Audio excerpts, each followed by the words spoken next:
I am coming দোস্তরা। তোমরা কি দেখতেছে?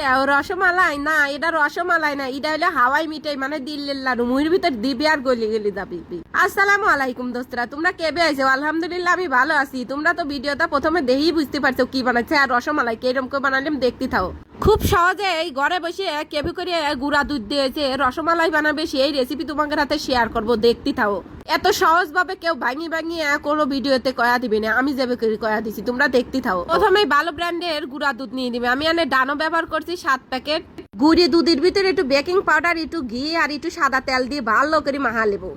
ভালো করে এটি মাহাজাহা লিয়ে নেবো, যাতে কোনো জায়গা দলা পাহা না থাকে। এদিকে একটা ডিম কামে লাগবে নি, তো এই ডিমটা ভালো করে কাঁটা চামচ দিয়ে ফেটায়া থুই দিচ্ছি, পরবর্তীতে কাজে লাগবে তোমাকে দেখাবো।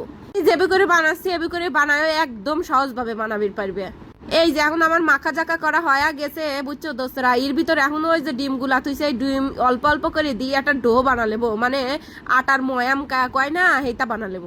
ভালো করে মাখা জাকা করবে বুঝছো দোস্তরা। সুন্দর করে যত মাখা হবি ওই রসমালাইটা কিন্তু একদম মধুর মতো নরম তুলতুলে হবি। এখন আমি ডেকে দেবো বুঝছো দোস্তরা। 10 মিনিট রেস্টে নিছিলাম।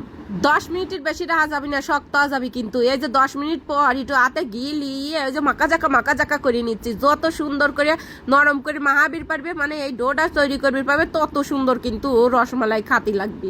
অল্প করে হাতে একটু লিয়ে আমি এই যে গুল্লা শেপ দিয়ে নেবো। তোমরা চালি যে কোনো ত্রিভুজ আকারেও শেপ দিবির পারো, তুকু কি কই যে কোনো শেপ দিবির পারো। আমি এনে গোল গোল ছোট ছোট করে মিষ্টির মতো দিচ্ছি, মানে রসমালাই শেপটা এই গোল গোল ছোট ছোট করে দিলেই ভালো দেখা যায়। এদিকে আমি এই যে 1 লিটার দুধ লিয়েছি।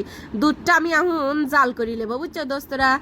দুধটা আমি ডালি লিয়ে অনেক দারচিনি না কি কয় ওই যে সাদা ফল দিয়ে, যাতে ওই কাঁচা ডিমের গন্ধটা না থাকে বুঝছো দোস্তরা। তার ভিতর অল্প করে চেনি দিলিছি। ও মা, খানিকেই আমার মনে পড়লো আমার স্বামী না বেশি মিষ্টি খায়, মানে তোমরা নিজেকে পছন্দ মতো মিষ্টি দিও। দুধটা যে প্রথম বলকটা আসবি তখন এই যে রসমালাই গুলি ডালি লিবে বুঝছো দোস্তরা। দুধ কিন্তু ঘন করা যাবি না, যখন এক বলক আসবি অমনি রসমালাই গুলি দিয়ে হালকা হাতে লাইরি সাইডি দিয়ে ডেহি দিবে। আহার আঁচটা থাকবি একদম মিডিয়াম, একটু কুমানিও যাবি না বাড়ানিও যাবি না বুঝছো দোস্তরা। এখন ডাহা দিয়ে যে আমি লাড়াচাড়া করে লিচ্ছি হালকা হাতে, যাতে না ভাঙে।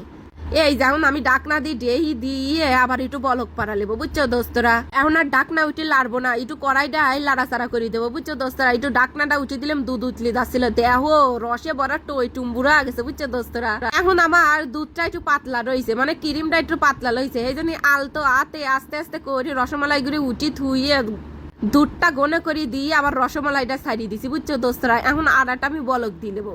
বলক দিয়ে আর লাড়বো না, ওই যে কড়াইটা লড়াই একটু লাড়ি চাড়ি লিয়ে এই যে বলক হয়ে গেছে।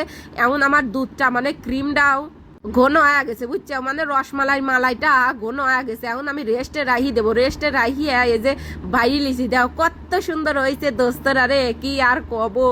দেহি মনে হচ্ছে সবচেয়ে টপটপা খাওয়াই নেবো, কি আর কব, দুঃখের কথা দোস্তরা রে। তো আমি অল্প করে গুঁড়ি দুধ আনছিল, মনে করছে পারবো না, দেখায় দিলাম কেমন হয়েছে। ভিডিওটা ভালো লাগলে একটু লাইক কমেন্ট শেয়ার দিও।